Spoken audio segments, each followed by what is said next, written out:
آج کی دنیا کی سب سے بڑی جنگوں میں اگر کسی ایک جنگ کا سب سے زیادہ ذکر ہوتا ہے تو وہ روس اور یوکرین کی جنگ ہے۔ Volodymyr Zelensky has tasked his new top military leadership. لیکن آخر یہ جنگ شروع کیوں ہوئی؟ کیا یہ صرف دونوں کنٹریز کے درمیان جنگ ہے یا اس کے پیچھے ہسٹری، نیٹو، سیاست، سلامتی اور عالمی طاقتیں بھی شامل ہیں؟ آج کی اس ویڈیو میں ہم روس اور یوکرین کی جنگ کی پوری کہانی، اس کی اصل وجوہات، اہم واقعات، دنیا پر اس کے اثرات اور مستقبل میں کیا ہوگا آسان الفاظ میں سمجھیں گے۔ اس جنگ کو سمجھنے کے لیے پہلے تاریخ جاننا ضروری ہے۔ کئی سالوں تک روس اور یوکرین کے درمیان بہت گہرے تعلقات رہے، بعد میں دونوں سوویت یونین کا حصہ بن گئے، لیکن 1991 میں سوویت یونین ٹوٹ گیا اور یوکرین ایک آزاد اور خود مختار کنٹری بن گیا۔ روس نے یوکرین کی آزادی کو تو تسلیم کیا، لیکن وقت کے ساتھ دونوں کے تعلقات میں اختلافات بڑھنے لگے۔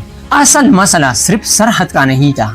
روس چاہتا تھا کہ یوکرین اس کے قریبی اثر و رسوخ میں رہے، جبکہ یوکرین یورپی ممالک اور مغربی اتحاد کے ساتھ اپنے تعلقات مضبوط کرنا چاہتا تھا۔ یہ اختلاف وقت کے ساتھ مزید گہرا ہوتا گیا۔ اب کوشچن یہ ہے کہ اس جنگ میں بار بار نیٹو کا نام کیوں آتا ہے؟ نیٹو ایک فوجی اتحاد ہے جس کی قیادت امریکہ کر رہا ہے۔ روس کئی سالوں سے کہتا رہا کہ اگر یوکرین نیٹو کا رکن بن گیا تو نیٹو روس کے سرحد کے مزید قریب آ جائے گا، جسے وہ اپنی قومی سلامتی کے لیے خطرہ سمجھتا ہے۔ دوسری طرف یوکرین کا سٹانس تھا کہ ہر آزاد ملک کو اپنی خارجہ اور دفاعی پالیسی خود طے کرنے کا حق حاصل ہے۔ یہ مسئلہ دونوں کنٹریز کے درمیان سب سے بڑے اختلافات میں شامل رہا۔ 2014 میں یوکرین میں حکومت تبدیل ہوئی۔ اس کے بعد روس نے کرائمیا پر قبضہ کر لیا اور اسے اپنے ساتھ ملا لیا۔ اسی دوران یوکرین کے ڈونیٹسک اور لوہانسک علاقوں میں علیحدگی پسند گروہوں اور یوکرینی حکومت کے درمیان لڑائی شروع ہو گئی۔ اس واقعے کے بعد دونوں ممالک کے درمیان تعلقات مزید خراب ہوتے گئے۔ 24 فروری 2022 میں روس نے یوکرین پر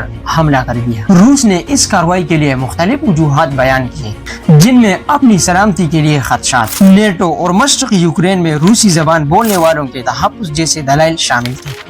دوسری طرف یوکرین، امریکہ، یورپی ممالک اور کئی دیگر ریاستوں نے اس حملے کو ایک خود مختار ملک کی سرحدوں کی خلاف ورزی قرار دیا۔ جنگ شروع ہونے کے بعد امریکہ، یورپی یونین، برطانیہ، کینیڈا، جاپان اور دیگر کئی ممالک نے روس پر سخت اکنامیکل سینکشنز عائد کیے۔ دوران بہت سے مغربی ممالک نے یوکرین کی مدد کی، چاہے وہ فوجی ہو، مالی ہو۔ روس اور یوکرین کی جنگ صرف ان دونوں کنٹریز تک محدود نہیں رہی، اس کے اثرات پوری دنیا میں محسوس کیے گئے۔ آئل اور گیس کی قیمتوں میں اضافہ ہوا، خوراک اور گندم مطلب ورلڈ ریٹ متاثر ہوئی، مہنگائی میں اضافہ ہوا، لاکھوں افراد اپنے گھر چھوڑنے پر مجبور ہوئے۔ یہ کوشچن آج بھی دنیا بھر میں پوچھا جا رہا ہے۔ اب تک مختلف اوقات میں مذاکرات اور سیز فائر کی کوششیں ہو چکی ہیں، لیکن مستقل امن قائم نہیں ہو سکا، جن میں میدانی جنگ کی صورتحال، سفارتی مذاکرات اور متعلقہ ممالک کے فیصلے شامل ہیں۔ روس کا کہنا ہے کہ اس نے اپنی قومی سلامتی کے لیے یہ اقدامات کیے۔